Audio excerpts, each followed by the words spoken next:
Perhatikan gambar berikut ini. Apa yang kalian rasakan jika kalian berada di dekat api? Pastinya akan kepanasan ya. Nah, rasa dingin dan rasa panas yang kita rasakan itu karena adanya aliran kalor. Kalor itu apa ya? Nah, inilah yang kita bahas pada video kali ini. Yang kalian ketahui, kalor itu panas atau kalor itu suhu tinggi. Namun, lebih tepatnya, kalor adalah energi yang berpindah dari satu sistem ke sistem lainnya karena ada perbedaan suhu. Biasanya, kalor ini akan berpindah dari benda yang suhunya tinggi ke suhu rendah. Jadi, kalor itu bukan suhu ya, tapi energi. Kalor dilambangkan dengan huruf Q. Dalam kehidupan sehari-hari, satuan kalor adalah kalori. Kalau kalian perhatikan di bungkus makanan atau minuman, biasanya ada tuh label kandungan kalorinya. Nah, biasanya satuan nutrisinya itu kilokalori atau setara dengan 1000 kalori. Tapi, kalau untuk satuan skala internasional, kita pakainya joule. Dan 1 kalori itu sama dengan 4,2 joule. Nah, coba kalian ambil gelas yang suhunya sama dengan ruang alias tidak dingin atau tidak panas. Kemudian, kalian masukin air panas ke dalam gelas tadi. Apa yang akan terjadi? Nah, ternyata gelas yang tadinya bersuhu normal setelah dituangkan air panas lama-lama akan ikut memanas. Hal ini menunjukkan kalau ada energi yang berpindah sehingga menyebabkan suhu gelas naik.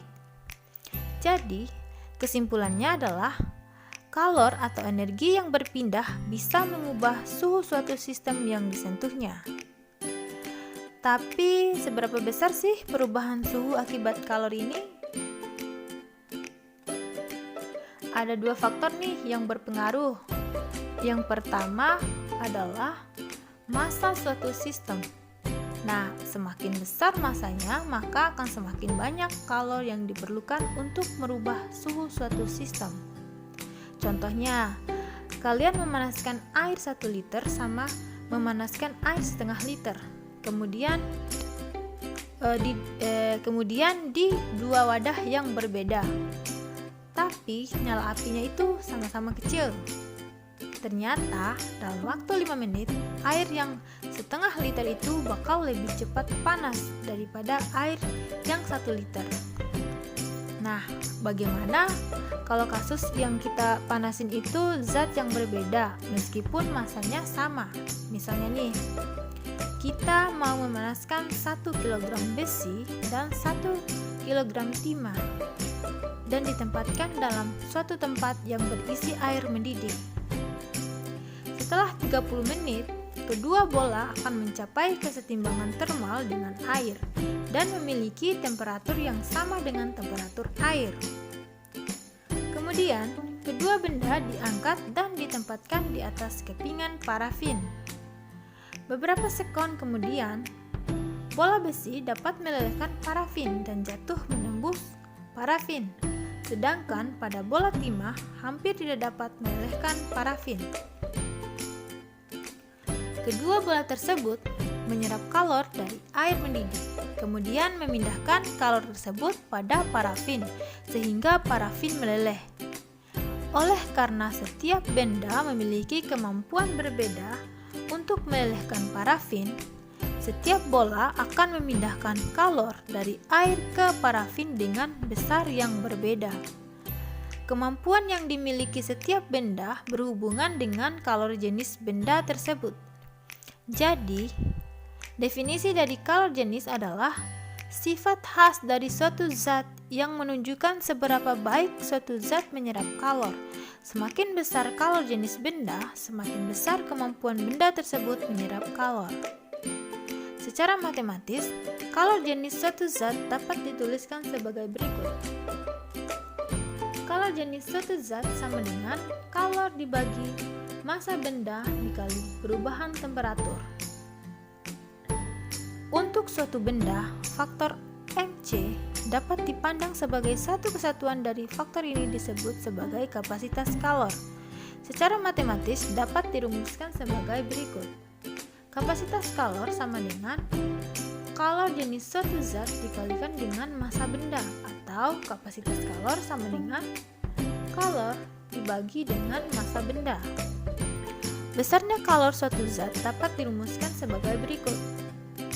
Kalor sama dengan massa benda dikali kalor jenis suatu zat dikali perubahan temperatur. Perubahan wujud zat. Kalor dapat menyebabkan perubahan wujud pada benda. Secara singkat, jenis-jenis perubahan wujud zat adalah sebagai berikut. Yang pertama, membeku. Membeku adalah peristiwa perubahan wujud dari zat cair menjadi padat. Dalam peristiwa ini, zat melepas energi panas. Sebagai contoh, air yang membeku di dalam kulkas dan cairan lilin yang didinginkan. Yang kedua adalah mencair. Mencair adalah peristiwa perubahan wujud zat dari padat menjadi cair. Dalam peristiwa ini, zat memerlukan energi panas. Sebagai contoh adalah batu es yang berubah menjadi air dan lilin yang dipanaskan. Yang ketiga, menguap. Menguap adalah peristiwa perubahan wujud zat dari cair menjadi gas.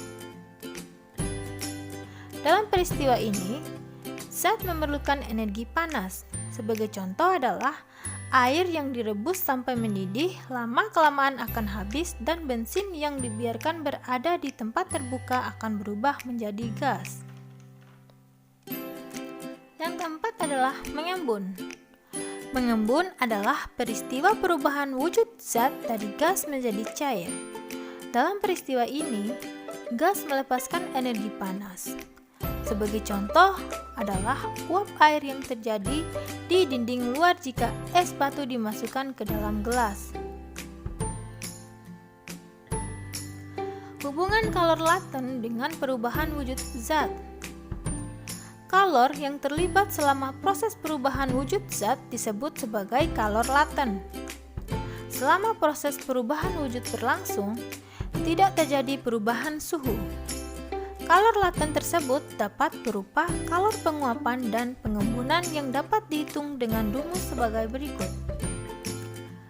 Kalor yang dibutuhkan saat penguapan atau kalor yang dilepaskan saat pengembunan sama dengan massa zat dikali kalor laten penguapan atau pengembunan. Kalor peleburan atau pembekuan dapat dirumuskan sebagai berikut. Kalor yang dibutuhkan saat peleburan atau kalor yang dilepaskan saat pembekuan sama dengan massa zat kali kalor laten peleburan dan pembekuan. Selanjutnya kita akan membahas mengenai asas Black. Apa yang akan terjadi jika kita mencampurkan air panas dengan air dingin? Tentunya akan menjadi air hangat, kan? Peristiwa ini terjadi karena adanya perpindahan kalor dari air panas ke air dingin. Air panas melepas kalor dan kalor tersebut diterima oleh air dingin. Setelah keadaan seimbang, air menjadi hangat. Peristiwa ini diteliti oleh ilmuwan bernama Joseph Black. Joseph Black menyatakan bahwa banyaknya kalor yang dilepaskan oleh zat yang suhunya lebih tinggi sama dengan banyaknya kalor yang diterima zat yang suhunya lebih rendah sehingga terjadi keseimbangan energi. Pernyataan ini dikenal dengan asas Black yang dapat dirumuskan dengan Q lepas sama dengan Q serap. Ingat ya, zat yang suhunya lebih tinggi melepas kalor dan zat yang suhunya lebih rendah menyerap kalor.